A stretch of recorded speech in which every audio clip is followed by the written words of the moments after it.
ঘৈণীয়েকে কান্দি আছে। হয়তো ঘৈণীয়েকে ক'ব লগা মুখত ভাষাই নাই, কি ক'ব। তিনিটা ল'ৰা ছোৱালী, গিৰিয়েক অসুস্থ হৈ বিছনাত পৰি আছে। আগতে কি কৰিছিল আপুনি? লাইনৰ কাম কৰিছিল।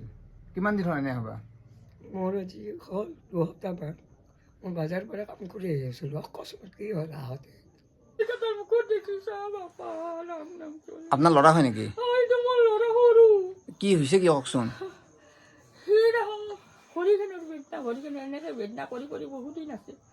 নিজে নিজে টেবলেট আনি খাই এই 15 দিনমান হ'ল বাবা। সি উঠবাও নোৱাৰে, খাবাও নোৱাৰে।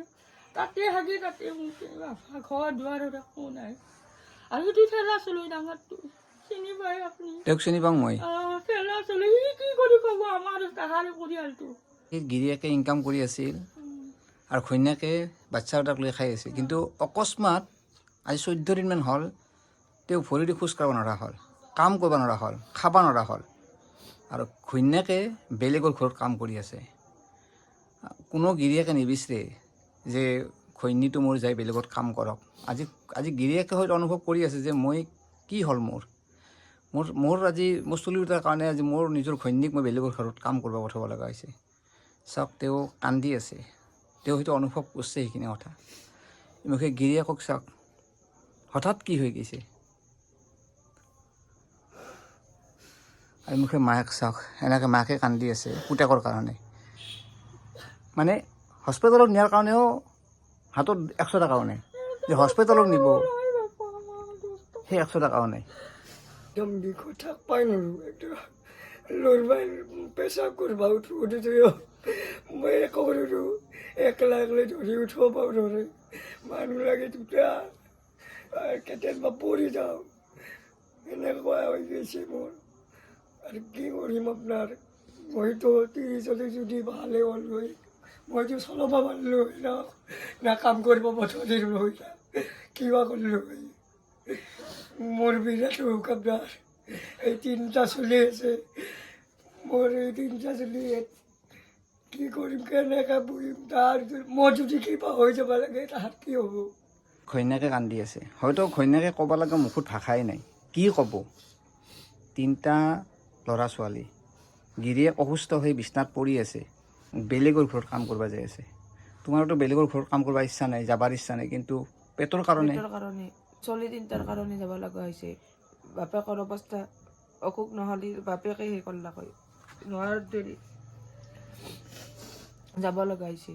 অৰুণোদয় পাৰ নাই, 2বাৰো দিছোঁ, অৰুণোদয় একো নাই, খবৰ পোৱা নাই। বৰপেটা দক্ষিণাতি।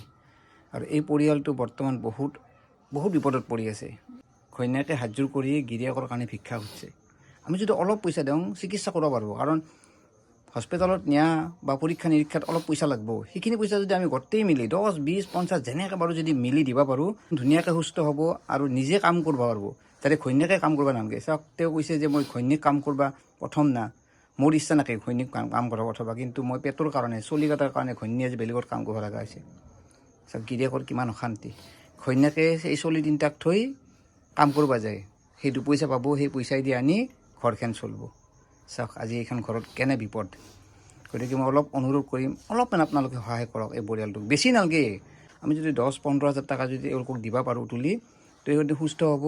আৰু এই ল'ৰা ছোৱালীকেইটা যিকেইটা ক'লাক যে 12 বছৰ, 9 বছৰ আৰু 1 বছৰ, সেই ল'ৰা ছোৱালীকেইটাৰ কিন্তু আশীৰ্বাদ আপোনালোকে পাব। আমাৰ দেউতাক অলপ সহায় কৰক, আমি একো কৰিব নোৱাৰা হৈছোঁ, টিউশ্যন যাব নোৱাৰা হৈছোঁ। আপোনাক আমি কিবা খাব খুজিলেও খাব নোৱাৰা হৈছোঁ, আপোনালোকে কিবা সহায় কৰক। আমাৰ পাপাই অসুখ হৈছে, আপোনালোকে সহায় কৰিব। মায়ে বেলেগৰ ঘৰত কাম কৰে, ভালকৈ খাব নোৱাৰে। আমি যি খাওঁ বুলি কওঁ আমাক আনি দিব নোৱাৰে। এতিয়া আমাৰ বেলেগত পৰি আছে, আপোনালোকে আমাৰ দেউতাক সহায় কৰিব। ঋত্বিক দাস, 3 বছৰ বয়স। তাৰপিছত জন্মদিনত মোক 3000 টকা দিছিল, তাৰে পৰা মই এওঁলোকক 2000 টকা দি দিছোঁ। এই 2000 টকা লওকচোন, এই 2000 টকা আছে।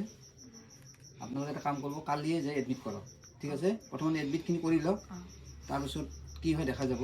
গতিকে মই অলপ আপোনালোকক অনুৰোধ কৰিম, এই 2000 টকাটো হয়তো একো নহ'ব, কাৰণ যিহেতুকে পৰীক্ষা চৰীক্ষা কৰিব লাগিব।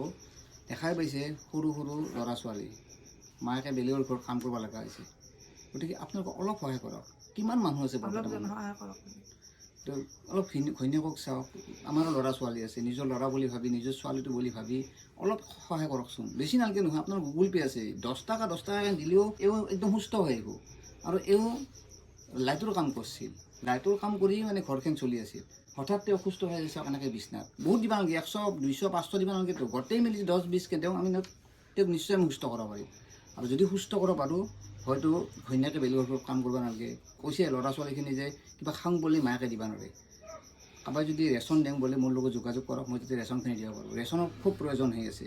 মই শুনামতে চিলিণ্ডাৰ নাই, মানে খৰিত ভাত ৰান্ধে আজিৰ তাৰিখত চাওক। আৰু এইমুখে পাছফালৰ দৰ্জাও নাই, আন্ধাৰ, লাইটো নাই লগত।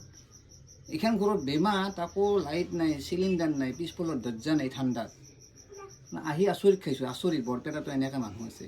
গতিকে আপোনালোকে যিমান পাৰে ভিডিঅ'টো শ্বেয়াৰ কৰক, আৰু নিজৰ ল'ৰা নিজৰ ছোৱালী বুলি অলপমান এওঁলোকক খোৱা বস্তু দিয়ক। তো ভিডিঅ'টো সমাপ্ত কৰি আপোনালোকে যিমান পাৰে ভিডিঅ'টো শ্বেয়াৰ কৰিব। ধন্যবাদ।